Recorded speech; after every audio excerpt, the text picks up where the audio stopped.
Boa noite, meu nome é Renata de Freitas, sou médica de formação, atuo na área de cuidados paliativos desde a minha especialização em 2003. A minha especialização e a minha atuação ela ocorre dentro do Hospital do Câncer 4, que é a unidade de cuidados paliativos do Instituto Nacional do Câncer. E queria agradecer já de início ao Bruno, que fez esse convite para eu participar do ciclo de palestras da Universidade Federal de Juiz de Fora, e espero realmente poder contribuir aí um pouquinho com vocês nessas duas aulas que estão previstas para hoje. Peço desculpas também por não estar participando online, ao vivo. Eu já tinha um compromisso anterior, nesse mesmo horário, infelizmente, também sobre cuidado paliativo, o 5º encontro de serviços de cuidado paliativo do Brasil, e não tinha ninguém para me representar lá, motivo pelo qual eu tive que deixar a aula gravada, mas fiz questão de assim fazer. Então, vamos lá começar. A gente vai começar, então, pelo manejo dos sintomas respiratórios, dentro da parte oncológica, né? Cuidados paliativos oncológicos. Bom, a dispneia ela é um sintoma subjetivo, né? O que quer dizer que todas as ações relacionadas ao tratamento, seja ele farmacológico ou não farmacológico, elas têm que ser realizadas a partir do autorrelato do paciente. Então, é muito importante uma anamnese muito bem detalhada, porque isso vai levar, provavelmente, a um diagnóstico mais assertivo e a uma intervenção também mais assertiva. A dispneia ela é multidimensional, então, muito provavelmente, uma só ação não vai ser o suficiente para melhorar o sintoma do seu paciente, né? Provavelmente, várias ações em conjunto, combinadas, vão ser necessárias para melhorar esse sintoma. Ela varia em intensidade, o que leva a decisão, então, de que o uso de escalas para medir essa intensidade vai ser importante, tanto para o doente graduar essa intensidade, quanto a gente perceber qual foi a resposta à nossa intervenção durante o acompanhamento. Ela varia na forma de apresentação, ela tem um grande impacto na qualidade de vida e na funcionalidade, e é traduzida pelos pacientes como uma sensação de falta de ar, uma sufocação, um ar preso, um cansaço. E aqui fica o mais importante, que é, junto com esse paciente, diferenciar se ele tá tendo sintomas de falta de ar, ou seja, dispneia, ou se ele está tendo sintomas de falta de energia, que seria a fadiga. É muito comum essa dificuldade do paciente em separar esses dois sintomas, até porque é muito presente que eles estejam presentes juntos, né? No acompanhamento do paciente oncológico. Então, é muito importante que o médico explique para o paciente, e na maioria das vezes o que a gente percebe é que basta a gente dizer: o senhor está sentindo falta de ar ou falta de energia? E aí a maioria dos pacientes conseguem captar qual é essa diferença e a gente consegue, então, direcionar melhor. Em relação à prevalência, é um sintoma muito comum em pacientes com câncer avançado, ele pode estar presente em até 90% dos pacientes com câncer de pulmão, mas o mais importante é não esquecer desse sintoma, da prevalência desse sintoma nos pacientes que são oncológicos, mas não estão acometidos pela neoplasia de pulmão, né? Estão acometidos por outras topografias de câncer, porque ele pode estar presente em até 70% desses casos. 24% sem nenhum acometimento pulmonar, é um dado de mau prognóstico isolado, lembrar que ele está dentro do critério de prognóstico do PAP-score, né, como um critério clínico, é o primeiro critério clínico da lista, junto com a anorexia, e essa prevalência ela aumenta com a proximidade do fim de vida, podendo estar presente em até 70% dos pacientes nas últimas 6 semanas de vida, independente, então, da topografia do tumor, o que mostra a relevância desse sintoma. É importante a gente pensar na dispneia como um modelo holístico, né? Lembrar que ela é multidimensional, então não basta somente o tratamento farmacológico, a gente vai ter que ter um olhar holístico para o tratamento desse sintoma, como a maioria dos tratamentos que a gente utiliza, das intervenções que a gente utiliza dentro da área do cuidado paliativo, né? Esse conceito holístico é muito importante. Compreender a complexidade multidimensional da dispneia é essencial para o plano terapêutico, visando, então, o alívio desse sintoma. Então, lembrar que, provavelmente, pacientes que abriram o quadro oncológico, né, não é muito incomum o doente abrir o quadro oncológico com o primeiro sintoma sendo a dispneia, são pacientes que têm uma memória afetiva do sintoma. Então, muito provavelmente, ao longo do avanço da doença, quando eles apresentarem esse sintoma recorrente, eles vão ter ali uma memória afetiva do primeiro diagnóstico. E isso costuma trazer um quadro de ansiedade, mas tudo isso eu vou falar mais adiante.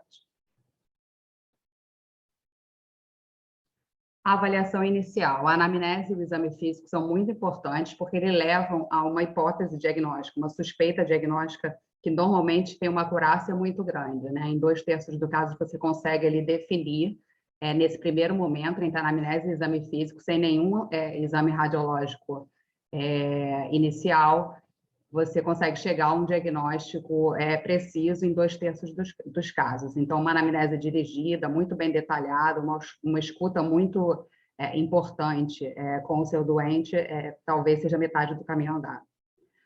Conhecer o diagnóstico da neoplasia maligna, e eu estou falando da história natural da doença, né? Então, a gente saber que uma paciente com neoplasia de mama, com doença avançada, com quadro de dispneia evolutivo, pode sim estar apresentando um quadro de progressão de doença pulmonar. Então, ter isso na cabeça, saber a história que está, saber a doença que está tratando é muito importante na avaliação inicial desses pacientes. Revisar as medicações e as intervenções terapêuticas recentes, porque elas também podem estar relacionadas ao início do quadro de sintomas, e sim, principalmente ter uma avaliação psicossocial desse paciente, né? Lembrar que somente o tratamento medicamentoso talvez não seja o suficiente para aquele paciente atingir uma melhora na qualidade do controle daquele sintoma. Então, ter a psicologia, ter o serviço social junto, como tudo em cuidado paliativo, né? A gente não faz cuidado paliativo sozinho. A gente precisa de uma equipe multidisciplinar para poder entender esse sintoma e chegar a um controle melhor dele. A avaliação inicial ela deve mensurar o impacto que o sintoma tem sobre a qualidade de vida do paciente e de sua família, para a gente poder intervir também com o mesmo peso que aquele impacto, que aquela qualidade de vida foi subtraída. A dispneia pode ser classificada em relação à intensidade, quem vai te trazer isso é o doente, né? Se ela é leve, se ela é moderada, se ela é grave. Lembrar que a dispneia está incluída na escala de ESA, de Edmonton, então isso já facilita, né, no primeiro momento de avaliação do doente, nos retornos das consultas subsequentes, sejam ela em ambulatório ou na assistência domiciliar ou na própria internação. É importante que isso seja graduado, se possível na internação diariamente, no ambulatório a cada retorno e na assistência domiciliar também a cada visita, para que a gente perceba se está tendo melhora com a sua intervenção ou não, ou se a gente precisa tomar uma medida mais enérgica em relação ao sintoma que vem piorando, né? Em relação à característica, quem vai te trazer também essa informação é o próprio doente, ou às vezes a família. Dizer se a dispneia ela acontece só aos esforços, se ela acontece no repouso, ou se é uma dispneia já com uma característica que a gente chama de dispneia terminal, que a gente vai falar mais para frente. Em relação ao prognóstico, quem vai fazer essa avaliação é o médico diante das duas outras classificações, né? Então, uma dispneia leve que acontece aos esforços, a gente tem aí um prognóstico de meses de vida. Uma dispneia moderada, que já acontece no repouso, né? Independente de esforço, a gente já pensa num prognóstico de semanas. E uma dispneia terminal, a gente sabe que a gente está diante de um paciente que provavelmente vai evoluir para um desfecho de óbito em dias ou horas. Então, uma anamnese dirigida, que é só um exemplo do que a gente deve estar preocupado no primeiro contato com esse doente em relação a esse sintoma, que é perguntar quando começou, quanto tempo dura, qual a sua frequência, o que provoca o início do sintoma. Por exemplo, ele pode te responder que, não, eu tenho dispneia após o banho, então você já sabe que é uma dispneia relacionada a esforço, só que é um esforço pequeno, esforço de atividade de vida diária, a gente considera um esforço pequeno. O que melhora, às vezes ele diz que após o banho ele fica dispneico, mas melhora, basta ele sentar ou deitar que a dispneia melhora. Alguns pacientes vão dizer que não melhora sozinho, ele precisa colocar suporte de suplementação de oxigênio, ou ele precisa ser medicado de forma SOS após esse esforço. E o que piora? Por exemplo, tem pacientes que te dizem claramente que deitar de um lado específico, com o tórax voltado para a cama de um lado específico, piora a falta de ar.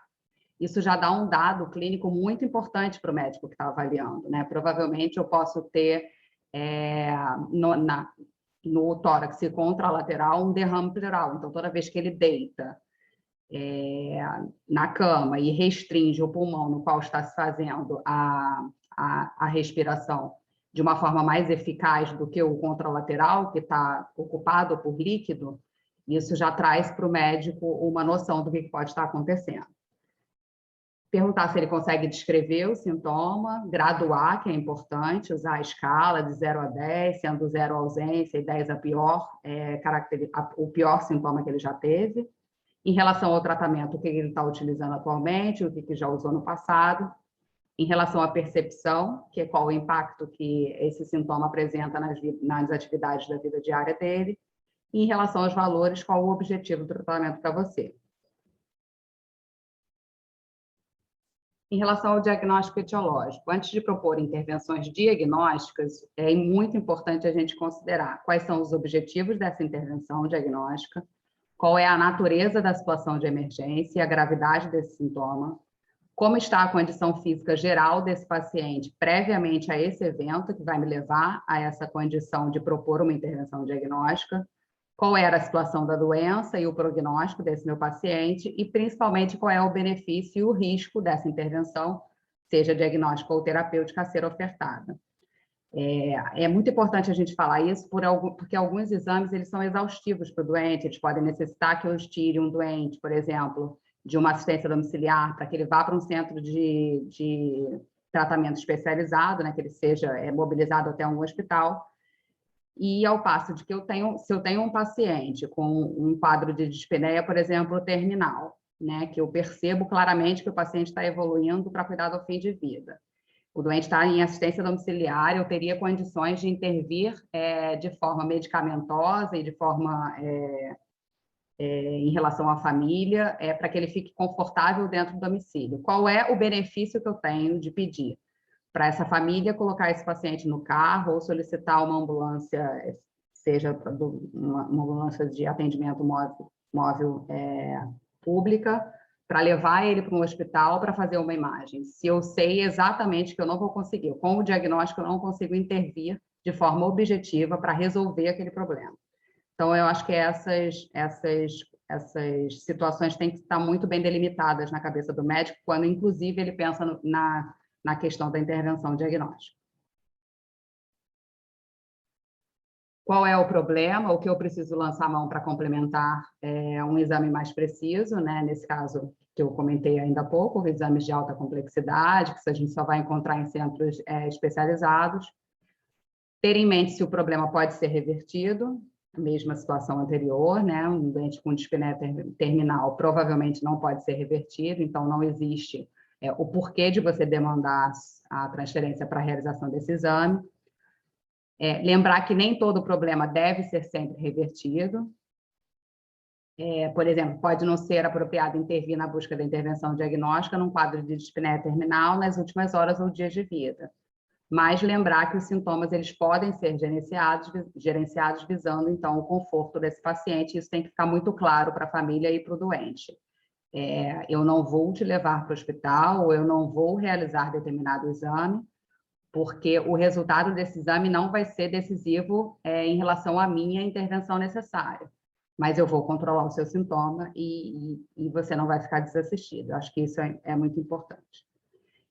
O processo de tomada de decisão, então, a gente costuma caracterizar sempre como 2 etapas, né? Qual é a melhor solução técnica para o problema e se é apropriado para esse paciente que eu estou atendendo neste momento, essa solução técnica e, principalmente, se o paciente concorda.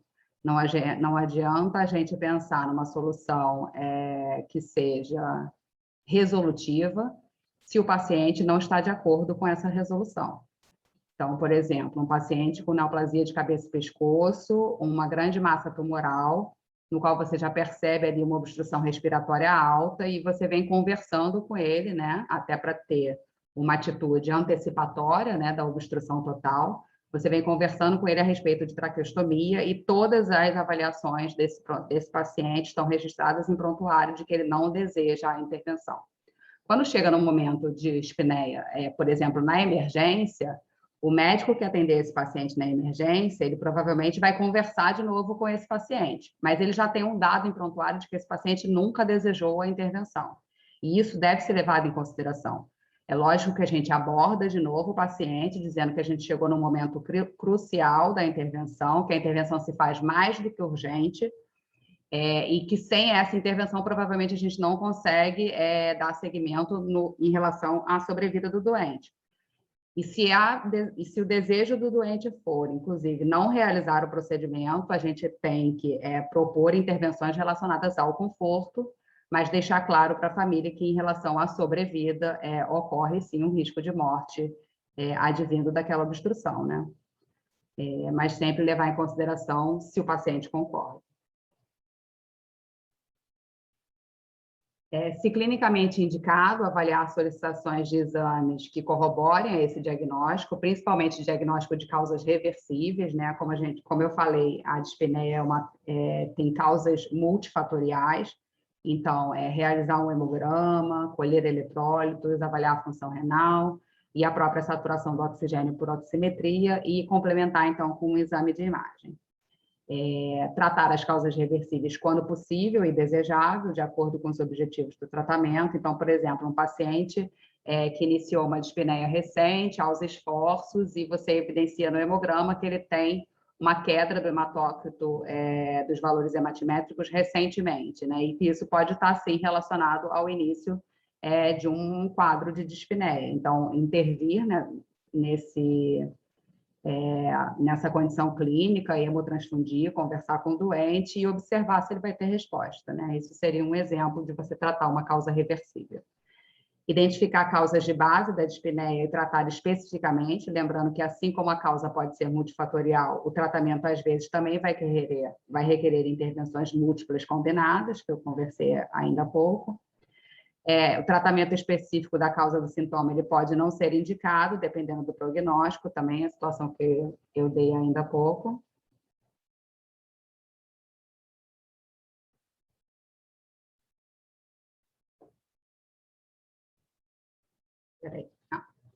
Em relação ao diagnóstico diferencial, né? A gente tem uma gama de situações que levam ao quadro e ao sintoma de dispneia no paciente oncológico, principalmente o paciente em cuidado paliativo, né?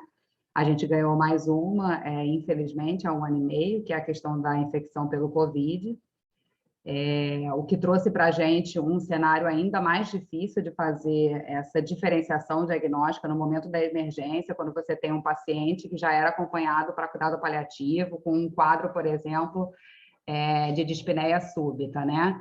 Fazer o diagnóstico em relação à infecção do Covid, no momento da emergência, o mais precoce possível, é muito importante, porque a gente está diante de uma decisão de, inclusive, isolamento social, né? Se o paciente está suspeito Covid, a gente tem que isolar, porque essa é uma norma da vigilância sanitária, uma norma das CCHs, até para a gente não trazer risco para o resto do hospital e nem trazer risco para aquela família. Mas o quanto antes você tem o resultado desse diagnóstico e você consegue, então, definir um plano terapêutico, é melhor, porque aí você, então, do negativo, você já consegue migrar aquele paciente para um quarto no qual ele possa ser acompanhado, e isso faz toda a diferença durante a internação. Então, acho que ter isso em mente, de um diagnóstico assertivo em relação à infecção do Covid, o mais rápido possível, e aí os testes de antígeno trouxeram essa realidade para a gente, não mais só o PCR, que demora um pouco mais de tempo para sair, trouxeram, então, essa agilidade que a gente precisava e estava tanto aflito em ofertar ao doente e à família. Os quadros de derrame pleural, atelectasias, pneumotórax espontâneo, que são secundários, às vezes, à própria doença oncológica. A exacerbação de quadros de comorbidade prévias, lembrar que o paciente é um paciente oncológico, mas ele traz consigo uma história, né, de doenças prévias, de comorbidade, então pode ser um paciente com DPOC, que já tinha ali o seu histórico de dispneia recorrente, mas que vinha controlado, e no momento do agravamento da doença, ele pode ocorrer, então, um agravamento também do sintoma. A própria fadiga, que é a caquexia, a anemia, como eu já falei, síndromes paraneoplásicas, né? A gente tem uma muito característica, que é a síndrome de veia cava superior, no qual o paciente apresenta uma falta de ar súbita, com algumas características no exame clínico, né, que levam muito ao diagnóstico, né, trazem muita informação para o médico no momento do exame físico, do exame clínico. e requer uma intervenção imediata, né? Uma das emergências, das grandes emergências dentro da oncologia, porque vai requerer internação, vai requerer corticoide, acesso venoso, radioterapia. Então, tá atento a essas possibilidades também é muito importante. Comorbidades relacionadas à fraqueza da própria musculatura respiratória, né? A gente tem as miopatias dos doentes crônicos, a miopatia relacionada ao uso do corticoide em longo prazo, a própria linfangite carcinomatosa, que é a progressão da doença oncológica para o parênquima pulmonar, a obstrução tumoral, a obstrução tumoral de vias aéreas superiores, que foi o caso que eu comentei anteriormente, em relação às grandes feridas de cabeça e pescoço, que acabam trazendo, em algum momento, uma obstrução dessas vias aéreas, que também vão requerer uma intervenção mais imediata. Fibrose pulmonar secundária a tratamentos como radioterapia e quimioterapia, não é raro, né? Não é incomum que isso aconteça, e o paciente ter uma sequela do próprio tratamento em relação ao tumor. Congestão pulmonar, insuficiência cardíaca, afecções extratorácicas que restringem a capacidade ventilatória, né? Como hepatomegalia, ascites volumosas, paralisia do diafragma. O próprio tromboembolismo pulmonar, também um evento muito comum no paciente oncológico, e um quadro de ansiedade, né? Não descartar de pronto, acho que fica aqui como um alerta, né? Que descartou tudo, aí sim a gente pensa na ansiedade, né? Não encarar a ansiedade como sendo a primeira causa para aquele sintoma, né? Tentar descartar todas as outras antes, eu acho que é o mais importante no doente oncológico, porque são muitas causas que podem levar realmente ao sintoma. Então, o importante é explicar ao paciente a causa da dispneia. Então, depois que a gente faz o diagnóstico, ter uma conversa com esse doente, com essa família, quais são as causas que estão levando aquele sintoma, seja ela um derrame pleural, seja uma obstrução de via aérea superior, até para reforçar para ele que o sintoma ele pode ser controlado e vai ser abordado para ser controlado, e também conversar com ele sobre as intervenções que estão adequadas para a gente solucionar aquele sintoma. Caso não haja uma perspectiva de tratar essa causa especificamente, isso deve estar claro para o doente e para a família, pois o foco será, então, exclusivamente no controle do sintoma, né? Para que o mesmo, então, passe a ser tolerado. Então, o doente deve estar ciente disso, de que existe uma causa, que essa causa não é tratável, que provavelmente a dispneia se manterá e que, para que ela se torne tolerável, ações em relação à intervenção medicamentosa, estratégias medicamentosas, estratégias não medicamentosas vão ser necessárias para a gente tornar aquilo ali o mais tolerável possível.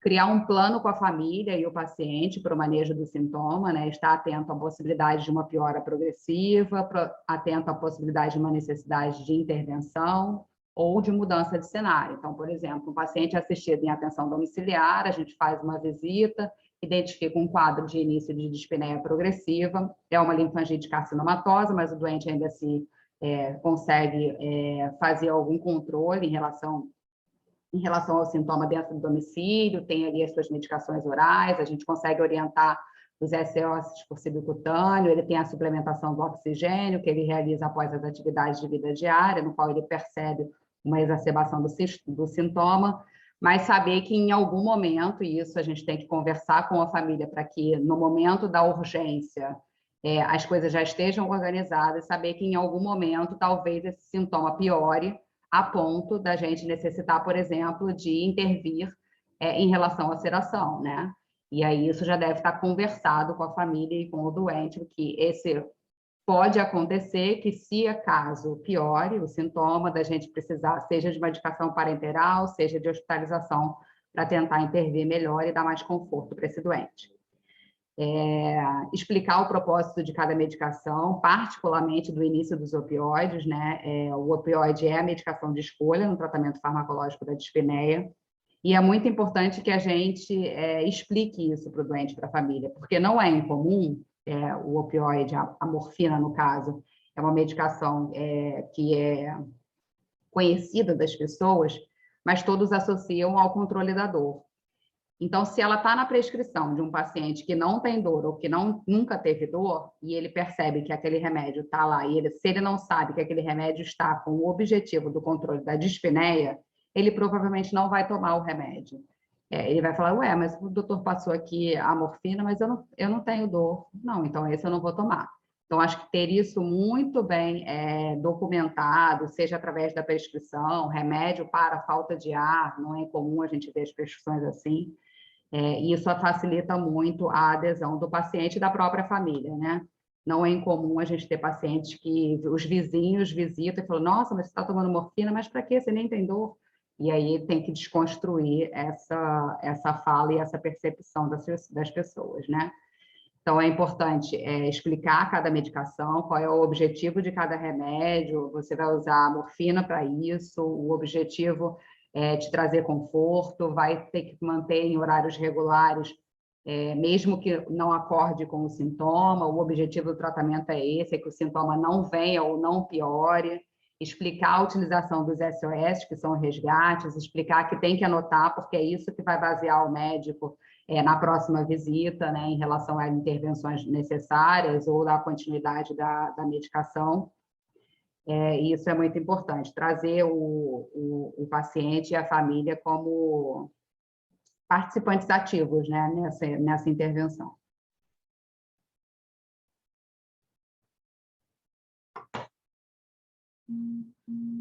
Os princípios da intervenção. Ao considerar uma abordagem de gestão, sempre avaliar o benefício, o risco e o prejuízo no contexto de uma possível intervenção. Então, por exemplo, a intervenção requer transferir o paciente para outro ambiente de cuidados, né? Então, o paciente está em assistência domiciliar, como eu falei anteriormente, e para que a gente intervenha, seja ele através de uma toracocentese, por exemplo, eu faço assistência domiciliar, vejo que o paciente evoluiu com um quadro de piora da dispneia, eu sei que é um paciente que já tem um histórico de derrame pleural, de toracocentese de alívio prévia, no qual ele responde muito bem, então eu preciso que ele vá de novo ao hospital, vá à emergência do hospital para que esse procedimento seja ofertado novamente, já que a gente sabe que ele tem situações anteriores no qual ele respondeu muito bem à intervenção. Acho que isso tem que ficar muito claro. A ala dispneia ela pode não ser causada por hipóxia, né? Então, só a questão de saturação não é uma base para a gente intervir ou deixar de intervir no sintoma. Lembrar que é um sintoma de autorrelato do paciente, o que importa é o que o doente está te trazendo de informação e não somente o que você consegue colher ali no exame clínico. A gente pode utilizar, já em relação à questão da hipóxia, né? A gente não é incomum a gente ter pacientes dispneicos sem alteração de saturação na oximetria. E não, você pode, inclusive, lançar mão de questão de ventiladores na face, ar fresco, conseguir manter um ambiente mais refrigerado naquele local onde ele fica, né? Utilizar o planejamento antecipatório para promover o autocuidado em caso de dificuldade respiratória em domicílio, né? Incentivando, então, técnicas de autocontrole com foco no relaxamento e outras técnicas não farmacológicas. Isso é importante para o paciente que fica a maior parte do tempo com a família, saber que quadros de exacerbação desse sintoma podem acontecer, e podem não ter um gatilho, né? Pode acontecer, inclusive, no repouso, ou inclusive durante o período noturno, né? Com o paciente dormindo, ele acorda com aquela sensação de falta de ar. Então, acho que já ter isso planejado com a família, né? Aconteceu, o que você tem que fazer? Abre a janela, pega o ventilador. Se tem o oxigênio em casa, coloca a suplementação de oxigênio. Se tem o nebulizador para fazer o broncodilatador, faz a nebulização. Faz a medicação SOS, espera 25 minutos, não melhorou, repete a medicação SOS, faz mais uma nebulização. Eu acho que ter esse planejamento dá muita segurança para a família de manter esse paciente em domicílio por mais tempo. E lembrar que os opioides são a primeira linha de tratamento farmacológico. Esses são dois diagramas que falam basicamente a mesma coisa, né? Baseado na questão da caracterização da dispneia, né? Então, dispneia, os esforços, a gente tem ali as intervenções não farmacológicas ganhando um maior peso no momento da intervenção e o farmacológico um menor peso. Na dispneia em repouso, a gente quase que iguala essa situação, Mas, realmente, quando chega na questão da dispneia terminal, no diagnóstico da dispneia terminal, a intervenção farmacológica ela vai se tornar muito, muito importante, e talvez a intervenção não farmacológica já não consiga mais trazer tanto alívio para esse doente. Então, o tratamento ele é dividido em abordagem não farmacológica e abordagem farmacológica. Nas visitas domiciliares, antecipar os problemas técnicos, né? Certificar de que os inaladores estão funcionando, que a suplementação de oxigênio está sendo usada corretamente, para a gente evitar que problemas em relação ao manuseio de equipamentos aconteçam justamente no momento mais crucial, que é o momento da falta de ar do doente. Então, perceber, estar ali atento, perceber se a família mexe bem nos equipamentos, se tem alguma dúvida em relação a circuito, em relação ao funcionamento desses equipamentos, é muito importante no momento de visita domiciliar, né, de uma equipe. Informar o paciente e a família que a dispneia ela nem sempre é causada por baixos níveis de oxigênio e podem, então, né, se não são causadas por isso, podem, então, realmente não melhorar com essa suplementação. Não é incomum o paciente dizer, não, precisa aumentar o fluxo, não estou melhorando nada. E a gente sabe que a questão não é mais o fluxo do oxigênio, né? É uma questão realmente relacionada à doença em si. Lembrar que o ar fresco ele pode ser fornecido através do meio de um ventilador, né? Na ausência de um oxigênio, né? O paciente está em casa, te ligou, ele não tem oxigênio em casa, você pode orientar isso, tem ventilador, coloca o ventilador em cima da mesa, virado para o rosto do doente, porque existem trabalhos que mostram que existe benefício realmente. O posicionamento adequado no leito durante as crises é muito importante, isso também tem que ser orientado ao familiar. E a importância do uso de resgates, né, dos opioides, que podem, então, ser mais úteis do que o próprio oxigênio no momento ali da crise da dispneia. Elaborar um plano documentado, tanto para a dispneia contínua quanto para os momentos de exacerbação dos episódios de dispneia. Estimular um diário de sintomas, né? Isso deve ser estimulado para todos os sintomas, mas mais ainda para a dispneia, em relação tanto à gravidade dos sintomas, os períodos de exacerbação e a utilização de medicamentos SOS, né? Se teve resposta ou não ao medicamento, é muito importante para a gente saber, porque isso pode guiar, então, a equipe em futuras intervenções. Como profissional de saúde, incentivar a cessação do tabagismo, principalmente daqueles que coabitam com o doente oncológico, né? Mas também estar aberta e respeitar as decisões, caso seja desejo do doente continuar essas práticas, né? A gente orienta como profissional de saúde, mas a gente entende quando um paciente te diz que não consegue, nesse momento de vida, nesse momento que ele está passando, ele não conseguiria abandonar esse hábito, né? E a gente tem que respeitar essa decisão.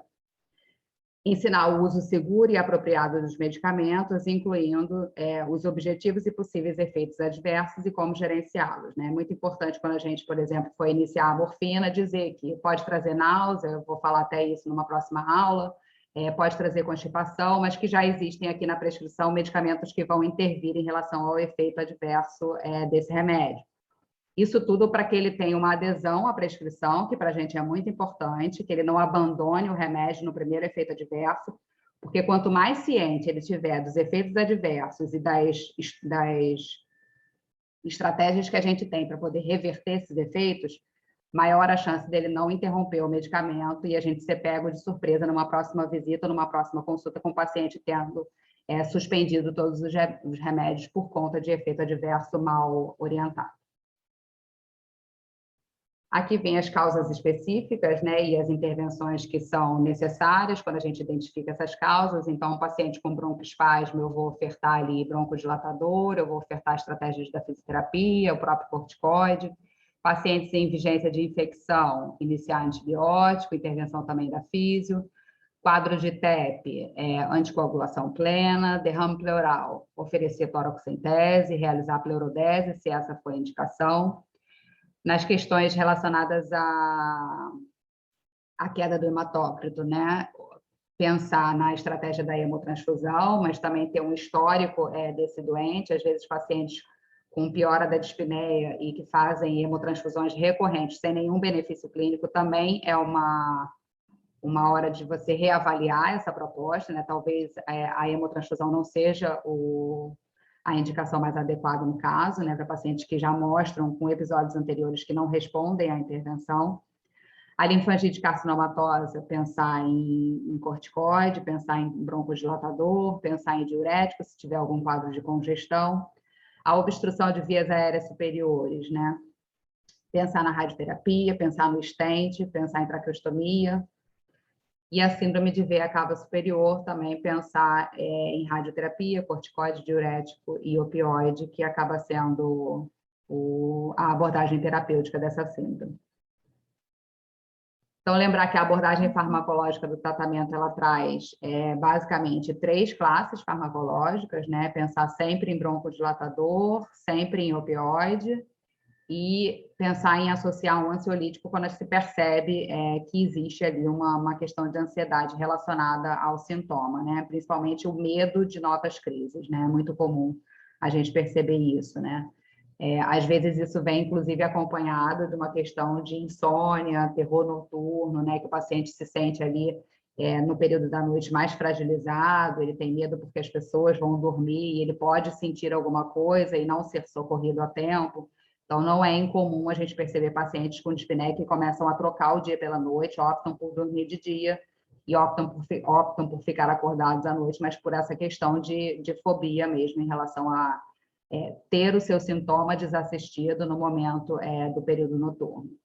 E o oxigênio entra também como uma intervenção aí.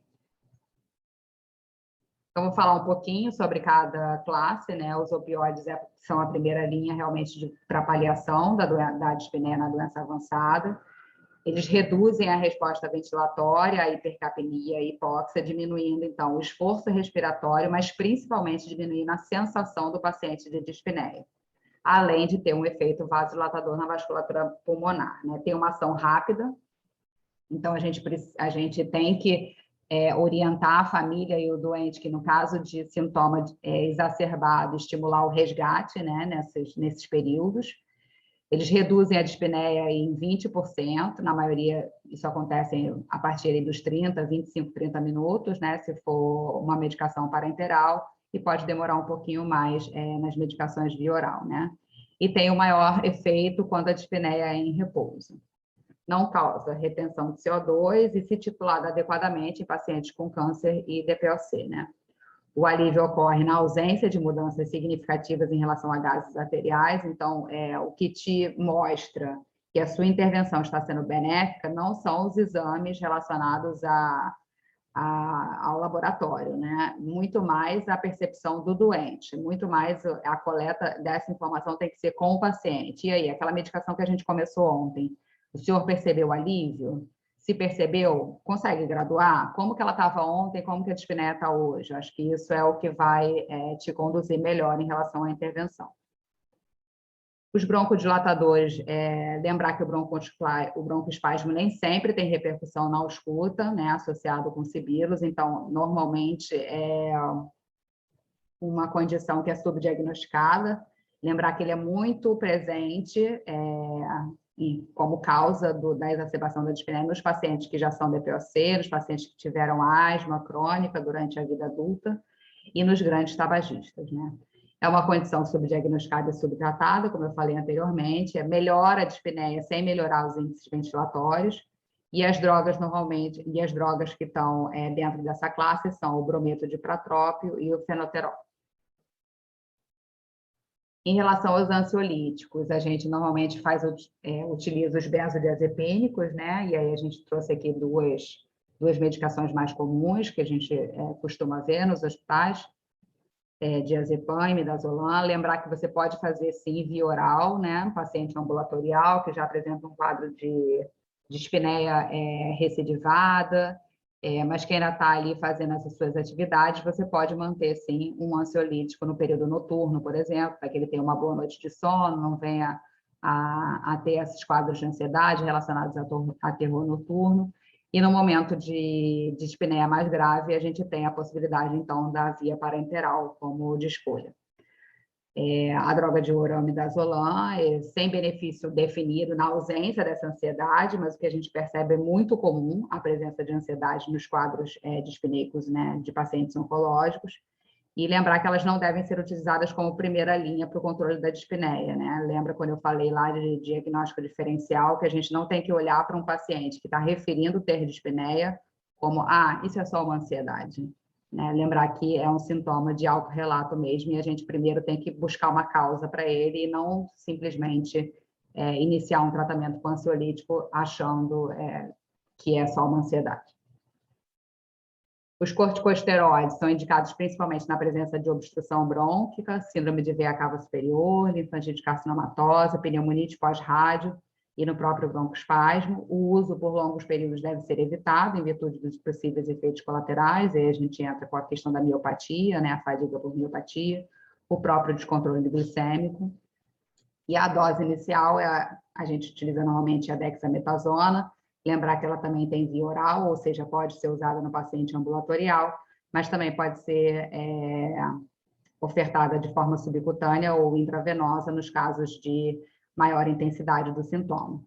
Lembrar que ela deve ser evitada após as 18 horas, porque ela costuma cursar com um quadro após a administração, de um quadro de euforia passageiro, né? Que pode, então, atrapalhar a questão da qualidade do sono. Os neurolépticos, né? Aqui o haloperidol, entrando como primeira escolha, tem um efeito também ansiolítico, né? Que é importante. É uma medicação muito utilizada na questão do delírio terminal. O delírio terminal, ele costuma pode estar presente numa grande parcela dos pacientes em cuidado ao fim de vida, e não é incomum que ele venha acompanhado da dispneia, né? Como um sintoma de terminalidade e desfecho para óbito próximo. O mecanismo de ação é o bloqueio seletivo do sistema nervoso central, atingindo, por competição, os receptores dopaminérgicos, né? E o aumento da troca de dopaminas no cérebro produz, então, o efeito antipsicótico. A oxigenoterapia, ela tem pouca correlação com a correção dessa hipoxemia, mas sim mais com relação ao fluxo de gás, daí talvez a explicação em relação às questões dos ventiladores, né? Então, o mecanismo de ação ele ainda é incerto, mas existe uma suposição, né, muito sedimentada, de que ocorre um resfriamento dos receptores do trato respiratório, trazendo, então, uma sensação de melhora da falta de ar. A alternativa, né, a ausência dessa possibilidade em domicílio, por exemplo, é oferecer o ventilador de mesa, né, ou a ventilação do ambiente, ou a refrigeração do próprio ambiente. Lembrar que a oxigenoterapia limita a mobilidade dos pacientes e tem custo elevado, né?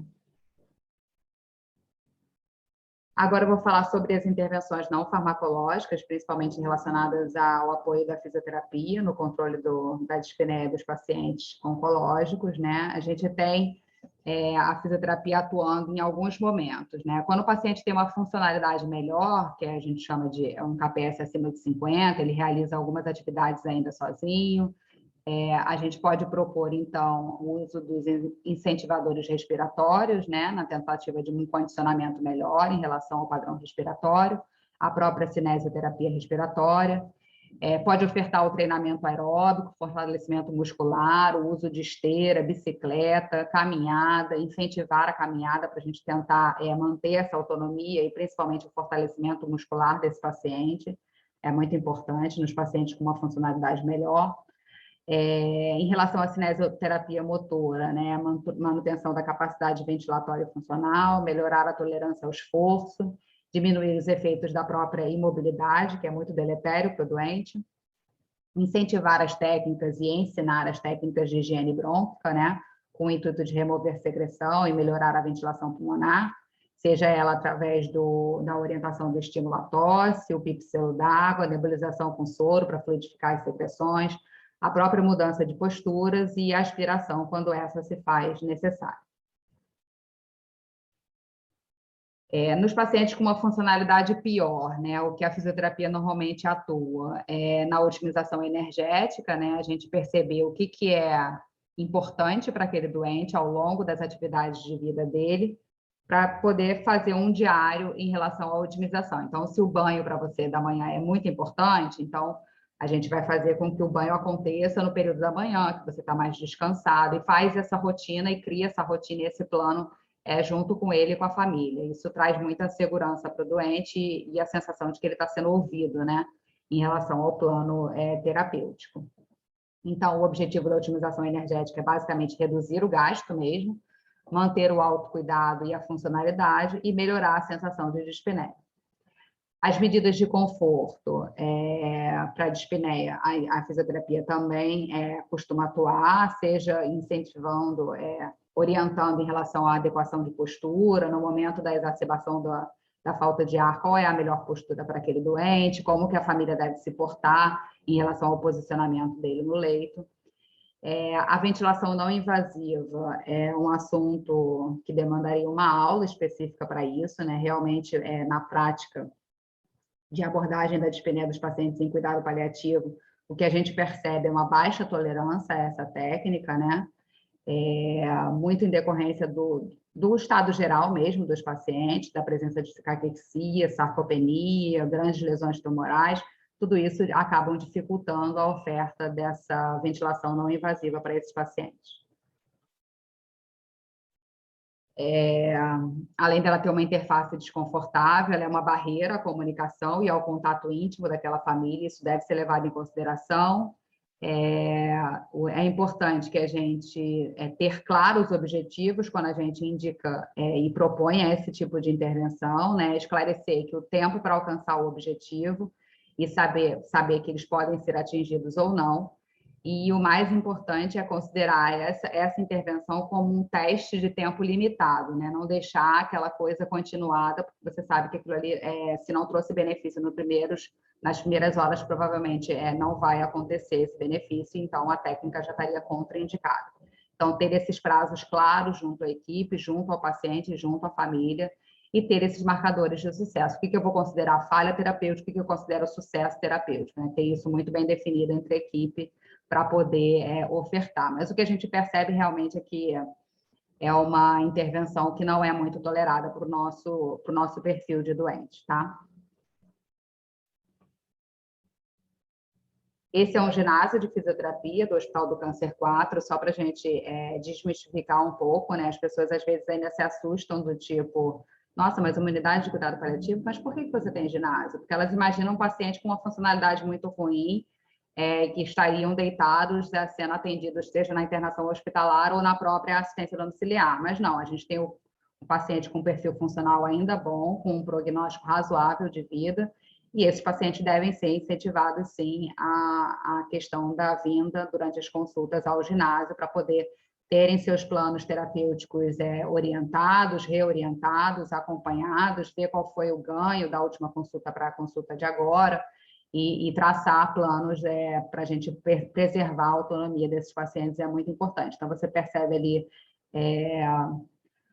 esteira, bicicleta, exercícios, né? Os próprios pacientes fazendo exercícios de pilates. A gente tem uma área ali com umas macas que são para acupuntura, que a gente também utiliza bastante. Então, ter isso em mente, de que o paciente se beneficia muito da intervenção de fisioterapia, quanto maior a funcionalidade dele, para a gente garantir que essa funcionalidade permaneça boa por mais tempo.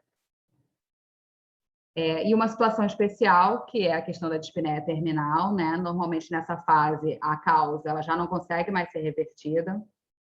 As abordagens mais invasivas, elas passam a ser contraindicadas terminantemente, né? Às vezes, até o próprio início da antibiótico terapia caracteriza uma questão de futilidade terapêutica, né? Não tem benefício nenhum em manter, apesar de eu estar diante de um paciente com dispneia terminal, um sintoma grave, com muita secreção, não é o início do antibiótico que vai fazer com que aquela situação retorne ao ponto de origem, né? Lembrar, mais uma vez, que a morfina é a droga de escolha. Na questão da dispneia terminal, talvez a infusão contínua seja a melhor forma de ofertar essa medicação, pelo menos é o que a gente percebe na prática clínica, e acompanhar o paciente muito de perto, né, na questão dos sintomas e do controle, para ofertar em tempo adequado, em tempo ideal, a questão da sedação paliativa ou sedação controlada. Isso é muito importante. Essa é uma outra condição especial, que são as retenções de secreção pulmonar, né? São os ruídos respiratórios do fim de vida, algumas pessoas chamam de sororoca. Traz uma sensação de afogamento para o paciente, é uma angústia muito grande para o paciente, para a família, né, ou para o cuidador que está presente ali naquele momento. Os pacientes já não conseguem, pela própria questão de terminalidade, funcionalidade ruim, às vezes perfil cognitivo também ruim, não conseguem mais mobilizar essa secreção, então eles não conseguem fazer a expectoração dessa secreção. É uma secreção que piora com a hidratação, então ter uma atenção em relação à oferta de fluidos em cuidado ao fim de vida, né? Restringir esse volume é importante. Lembrar que nem sempre a secreção está em via aérea superior, então realmente a questão do benefício da aspiração é muito limitado, né? Às vezes a aspiração traz mais desconforto do que benefício para esses pacientes. E lembrar que a gente tem que lançar mão de medicações antissecretórias, né? Anticolinérgicas, seja ela a escopolamina venosa ou subcutânea, a própria atropina subcutânea e o colírio de atropina também, que a gente utiliza de forma sublingual para tentar diminuir esse quadro respiratório. O que a gente percebe é que o início da escopolamina, normalmente, na maioria das vezes, acaba sendo o suficiente, né? Eu queria agradecer. Esse aqui são 2 convites, na verdade, um convite, que a gente vai ter a 10ª Jornada de Cuidados Paliativos, agora dia 7 de outubro, às 14h. Pelas questões ainda da pandemia, a gente segue com o nosso evento de forma virtual, como foi no ano passado, e ele vai ser reproduzido pelo canal do YouTube do INCA. Eu espero poder contar com a presença virtual de todos vocês. Nesse dia vai ser um dia muito importante, que a gente vai estar lançando o nosso livro, Cuidados Paliativos, Vivências e Aplicações Práticas do Hospital do Câncer 4. Vai ser um livro, obviamente, inteiramente gratuito. A gente vai ter a liberação de um QR Code para todo mundo baixar das suas casas nesse dia. Eu espero ter ajudado. Agradeço mais uma vez o Bruno pelo convite e a Universidade Federal de Juiz de Fora. Deixo as portas da Unidade 4 abertas para quem quiser conhecer. O Bruno já esteve por lá, a gente espera poder levar o Bruno, né, o mais breve possível de volta, para poder incrementar essa parte assistencial também. E deixo aqui o meu contato, se tiver ficado alguma dúvida, alguém precisar de alguma referência ou material relacionado a esse tema, eu estou aberta para poder ajudar. Agradeço mais uma vez e uma boa noite.